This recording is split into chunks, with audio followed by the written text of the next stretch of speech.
Hello, welcome to marine travel vlog. നമ്മളിന്ന് പോകാൻ പോകുന്നത് തങ്ങൾപ്പാറയിലേക്കാണ്. അത് വാഗമണ്ണാണുള്ളത്. അപ്പോൾ നമ്മൾ പോകുന്നത് ഒരു മലയാണ്. പക്ഷേങ്കിൽ അത് ഒരു മല എന്നതിലുപരി അതൊരു തീർത്ഥാടന കേന്ദ്രം കൂടെയാണ്. മുസ്ലിം പ്രവാചകനായ ഒരു സൂഫി പ്രവാചകൻ്റെ ഒരു കബറിടം പോലെ അങ്ങനെ ഒരു സ്ഥലമാണ് ഇത്. നമ്മൾ ചെല്ലുന്ന എൻഡ് ചെയ്യുന്നതാണ്.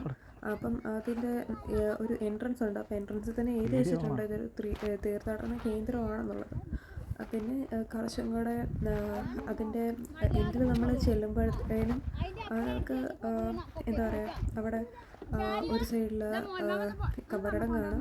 പിന്നെ അവിടെ തീർത്ഥ വെള്ളം പോലെ ഒരു വെള്ളമുണ്ട്. അപ്പോൾ അവർ കുടിക്കാൻ മാത്രം ഉപയോഗിക്കുള്ളൂ പറയുന്നുണ്ട്. പിന്നെ ഒരു സൈഡിൽ എന്തോ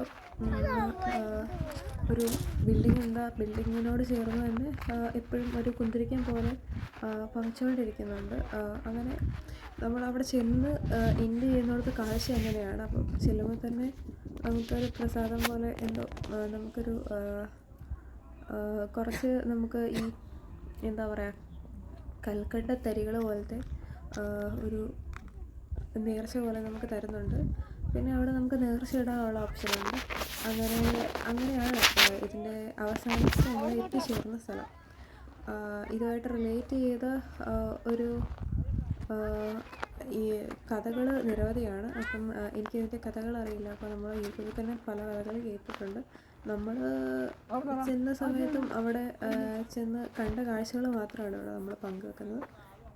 ഇതുമായിട്ട് റിലേറ്റ് ചെയ്ത വീഡിയോ പലതും നമ്മുടെ യൂട്യൂബിൽ അവൈലബിൾ ആണ്. അപ്പം കഥ എന്താണെന്ന് അറിയത്തില്ലാത്തതുകൊണ്ട് ഞാൻ ബാക്കി വിവരിക്കുന്നില്ല. കുറച്ചും കൂടെ, അതായത് കയറാൻ നല്ല എളുപ്പമാണ്. കയറാൻ എളുപ്പമെന്ന് പറഞ്ഞു കഴിഞ്ഞാൽ നമ്മൾ കുറച്ച് കയറി കഴിയുമ്പോഴത്തേനും നമ്മൾ എത്തിയെന്ന് നമ്മൾ വിചാരിക്കും. പക്ഷേ നമ്മൾ താഴെ നോക്കുമ്പം അതാണ് മുകൾ ഭാഗം എന്ന് നമ്മൾ വിചാരിക്കുമെങ്കിലും അതിൽ നിന്ന് പിന്നെയും പോകാറുണ്ട്. നമ്മൾ ഓൾറെഡി ഒരു മല കയറി ചെന്ന് കഴിഞ്ഞിട്ട് പിന്നെ നമ്മൾ സെക്കൻഡ് മല കയറണം. സെക്കൻഡ് മലയും കയറി ചെന്ന് നമ്മൾ ചെല്ലുന്നില്ല. പിന്നെയും നമ്മൾ കുറച്ചും കൂടെ പോയി കഴിയുമ്പോഴാണ് നമ്മുടെ ഡെസ്റ്റിനേഷനിൽ നമ്മൾ ചെല്ലുന്നത്. പിന്നെ ഇപ്പം ഞങ്ങൾ പോയ സമയത്ത്, നമ്മൾ പോകുന്ന സമയത്ത് എന്താ പറയുക, വേനൽക്കാലമോ മഴയുള്ള സമയത്ത് പോകാതിരിക്കാൻ ശ്രദ്ധിക്കുക. കാരണം മുഴുവൻ പാറയാണ്. അവർ ഓൾറെഡി സിമെൻറ്റ് ചാക്കും പാറപ്പൊടിയൊക്കെ അവിടെ കൊണ്ട് ഇട്ടേക്കുന്നുണ്ട്. അപ്പം വഴുക്കൽ വരാതിരിക്കാനായിരിക്കും. അപ്പം അന്ന് പോയ സമയം കുറച്ചും കൂടെ നല്ലതായതുകൊണ്ട് കയറാൻ വലിയ ബുദ്ധിമുട്ടൊന്നും ഇല്ലായിരുന്നു. നമ്മൾ മടുത്തു പോയതേ ഉണ്ടായിരുന്നുള്ളൂ. പിന്നെ നട്ടുച്ചയ്ക്ക് പോകാതിരിക്കാൻ ശ്രദ്ധിക്കുക. നല്ല വെയിലാണ്. ഒരു 3 മണിക്ക് പോയിട്ട് പൊള്ളുന്ന അവസ്ഥയായിരുന്നു.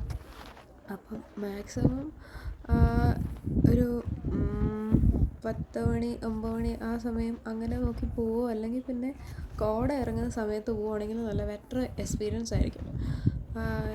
അതായത് ഇതിനു മുന്നേ ഒരു പ്രാവശ്യം തങ്ങൾപ്പാറയിലേക്ക് പോയ സമയത്ത് കയറാൻ വേണ്ടിയിട്ട് ഞാൻ കയറിയില്ലായിരുന്നു. അപ്പോൾ നല്ല കോടയായിരുന്നു. അപ്പം ഞാൻ വേറൊരു വ്യൂ പോയിന്റിൽ നിന്ന് ഇതിൻ്റെ ഒരു ചെറിയ മലയിൽ നിന്ന് ദൂരെയായിട്ട് കാണാൻ പറ്റും. അപ്പോൾ നമ്മളിങ്ങനെ നോക്കിയിട്ടുണ്ടായിരുന്നു. അപ്പം ആ കാഴ്ചയും നല്ലതായിരുന്നു. അപ്പം ഒരു ആഗ്രഹം ഉണ്ടായിരുന്നു, എന്നാൽ ഏതൊക്കെയാലും എല്ലാ പ്രാവശ്യവും ഇങ്ങോട്ട് വരുന്നുണ്ട്, എന്നാൽ ഇതിൻ്റെ മുകൾ ഭാഗം കൂടെ ഒന്ന് കയറിയേക്കാം എന്നുള്ളൊരു ധാരണയിൽ നമ്മൾ കയറിയതാണ്.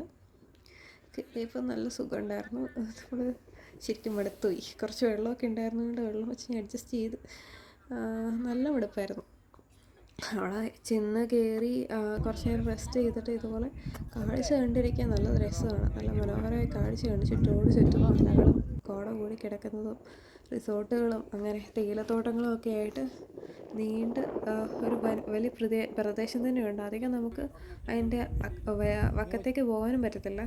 ഒന്നും തിന്നി പോയിട്ടുണ്ടെങ്കിൽ നമ്മൾ തീർന്നു, നമ്മുടെ കഥ അതോടുകൂടി തീർന്നെന്ന് വേണം പറയാൻ. അത്ര ഡീപ്പായിട്ടുള്ള കൊക്കയാണ്. പിന്നെ ഇതാണ് നമ്മൾ എത്തിച്ചേരുന്ന അവസാനത്തെ ഡെസ്റ്റിനേഷൻ. Thank you. സബ്സ്ക്രൈബ് ചെയ്യാൻ മറക്കല്ലേ.